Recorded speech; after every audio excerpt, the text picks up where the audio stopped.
Welcome back to another installment of Retracing History. To get to locations to film the videos you see on this channel here at Redoubt Productions, sometimes we have to take the Pennsylvania Turnpike, which is right behind me. In the 21st century, it's quite notorious because it's the world's most expensive toll road. But in some ways, it is the most efficient way to get across the state, especially if I'm trying to day trip across the state to get a video and then get back to work the next day. But the Pennsylvania Turnpike in itself is a historical artifact. It was constructed back in 1940 and revolutionized the way Americans would travel across the country. And now you couldn't just, especially back in the 40s, you couldn't just blitz your way across the state. Eventually you need to fill up on gas, need to get something to eat, do the bathroom thing.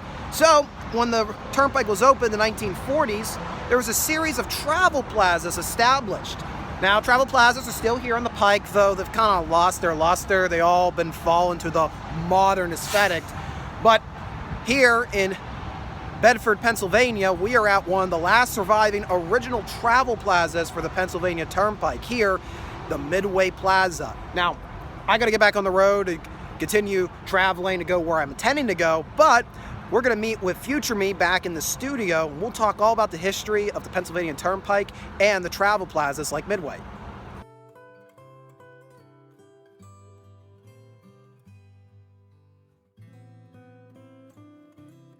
During the latter phases of the Great Depression, one of Pennsylvania's largest public works projects was undertaken. The plan was to build a 4-lane limited-access roadway for automobiles that would cut down travel time across the state considerably. While expressways crisscross all over the United States today, a high-speed road with no stop signs or lights was a novel concept in the 1930s.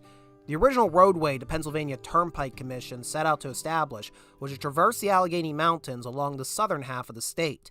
The reason for this was the commission planned to employ a series of old railroad tunnels to save on some of the construction costs. These tunnels had all been part of the proposed South Penn Railroad, which never saw a train, for its investors reached a more satisfying deal with their rivals. In just 23 months, 160 miles of the 4-lane road was paved between the communities of Irwin and Carlisle. 7 tunnels were excavated through the mountains, 11 interchanges were established, and 10 service plazas were constructed.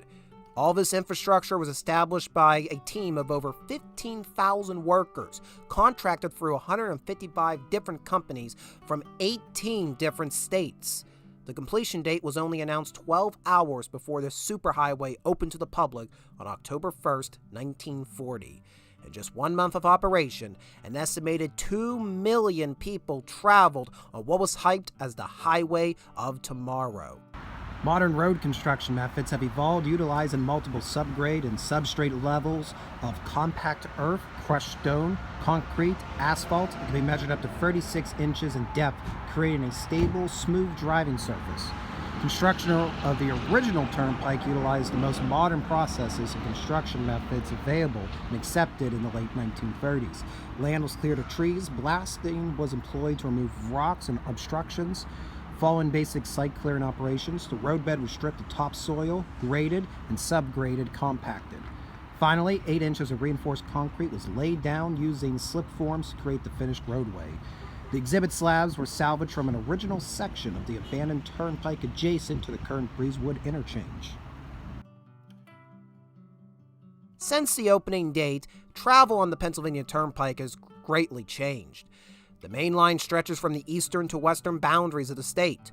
Only 4 tunnels remain in operation, and they've been doubled. Tolls are collected by license plate scans. Of course, the road you're driving on isn't original, as years of repairs have altered the 4 lanes of concrete to a mostly 6 lanes of asphalt. In fact, one of the last vestiges of the original Turnpike is a travel plaza located near Bedford, Pennsylvania, the Midway Service Plazas. The name Midway alludes to the fact it was established at the middle point of the original stretch of Turnpike. Nowadays, Midway is technically located 3/4 into a westbound journey from Philadelphia to Pittsburgh. When service plazas like Midway were first devised, the Pennsylvania Turnpike Commission devised them to resemble stone farmhouses one would typically find upon the countryside. Most of the service plazas were only accessed in one direction, but Midway was designed to be used by both directions of traffic. Now, if you look at early photographs, that may not make sense, as South Midway Service Plaza is a large 2-story stone structure, looking like some rural estate. While North Midway Service Plaza, it was initially no more than a small snack shack. Well, westbound travelers could access the amenities at South Midway through a tunnel that ran under the roadway. There were 2 things that necessitated this tunnel. One was the fact for truckers being able to use the dormitories available on South Midway's 2nd floor. Second was the promise of food service from Howard Johnson's. Now, that may not be a name familiar to people in 2025, but in 1940, they were the hosts of the highway.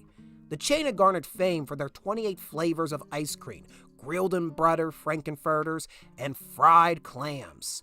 But their lasting impact on the restaurant industry was being a forerunner in franchising the family dining experience. Before McDonald's had the golden arches, Howard Johnson's had the orange roofs. Although that iconic symbol did not apply to the service plazas like Midway, their comfortable Naughty Pine dining spaces did. Howard Johnson's exclusive contract to serve the Turnpike plazas was an aid in the restaurant chain's growth, which after the Second World War would also enter the hotel business.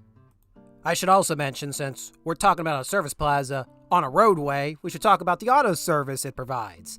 At Midway, as well as all of the other service plazas, when the Pike first opened, they were all provided fuel service by the Standard Oil Company of Pennsylvania. By 1950, Gulf emerged on the Turnpike and had numerous stations, including at Midway. By the end of the century, however, Sunoco was acquiring the majority of fuel rights at service plazas along the Pike. At Midway South, the original fuel and auto repair center was a small stone building separate from the main facility. Nothing remains of that initial structure today. While there were numerous stone service plazas, Midway became the one found in advertising and merchandising relating to the Pike, in large part due to its midpoint status. In fact, many of those Turnpike collectibles were once sold out of a gift shop Howard Johnson's operated at Midway. But as time passed and travelers' wants and needs changed, the service plazas also adjusted.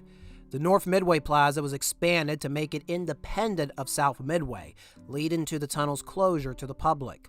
By the 1980s, the dining halls of Howard Johnson's had been replaced by an array of fast food chains.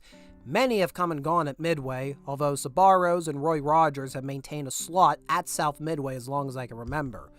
Honestly, I've never dined at either, so discuss in the comments section on what greatness I've been missing out on or what bellyache I've been spared from. By the 21st century, the Pennsylvania Turnpike Commission deemed the plazas and their fixtures to be too small and outdated. In 2006, the commission began a redevelopment initiative which HMS Host and Sunoco to completely rebuild the plazas from the ground up. Over a 10-year period, the original plazas were raised one by one. But due to its nature as an icon of the Turnpike, South Midway met a different fate. Across 2012 and into 2013, the building was gutted and received a brand new interior, yet its stone facade was preserved. Reopened in May of 2013, the fixtures of the South Midway Plaza now reflect the history of not just the building, but the entire Turnpike.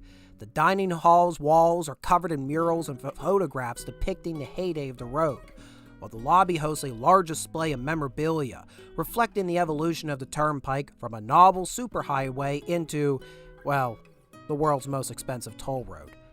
Okay, I know my state government loves to say how their dollar per mile is technically not the most expensive, but if you want to run the full length of the Turnpike, that's $120.74 as of January 11th, 2025. And it's only going to get worse thanks to the wonders of Act 44. And to prevent yours truly from going on a tirade about the state of Pennsylvania's infrastructure, we're going to end the video here. I know this is a short edition of Retracing History, but I've always wanted to set aside the time to talk about the Midway Service Plazas. They represent one of the last links between the Pennsylvania Turnpike's opening day and, well, the present time. And it's roadways like the PA Turnpike that provided the blueprint for the interstate highway system that is vital to transportation across the United States of America today. Also, I have a ton of B-roll for my various travels on the Pike I've wanted to find a productive use for, so this was an excuse for that. If you enjoyed this video, be sure to hit the like button down below. If you have a fond memory of your time at the Midway Service Plazas or any plaza along the Pennsylvania Turnpike, or really any turnpike memory, let me know in the comments section. If you want to grill me on my mispronunciation, you could do that as well. I can't change how I speak certain things. I'm a Yinzer.